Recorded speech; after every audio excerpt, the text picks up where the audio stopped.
Si Luis Chavit Singson ay nag-anunsyo ng isang 5 na milyong piso na gantimpala para kay Carlos Yulo, ang 2 beses na kampiyon sa Olympics, at sa kanyang pamilya. Ang hakbang na ito ay hindi lamang isang pagkilala sa mga tagumpay ni Yulo sa larangan ng gymnastics, kundi isang mahalagang pagsisikap na itaguyod ang pagkakaisa sa loob ng kanilang pamilya.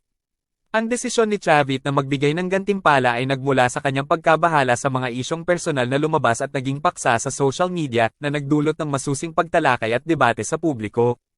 Ayon kay Chavit, ang layunin ng gantimpala ay hindi lamang upang ipakita ang kanyang pagpapahalaga sa mga nagawa ni Yulo sa kanyang propesyonal na buhay kundi upang palakasin ang samahan at pagkakaisa sa kanilang pamilya at kapareha. Sa kanyang pahayag, binigyang diin ni Chavit ang kahalagahan ng pagkakaroon ng suporta at pagmamahal sa kabila ng mga pagsubok at sakripisyo. Nais niyang ang gantimpala ay magsilbing inspirasyon sa iba upang pahalagahan ang kanilang mga mahal sa buhay, at matutunan na ang tunay na tagumpay ay hindi lamang nasusukat sa individual na mga nakamit kundi sa pagkakaroon ng matibay na suporta at pagmamahalan sa kanilang pamilya. Sa pamamagitan ng kanyang inisyatiba, umaasa si Chavit na makapag-ambag sa pagkakaroon ng mas matibay na ugnayan sa loob ng pamilya Yulo at magbigay ng positibong mensahe sa lipunan.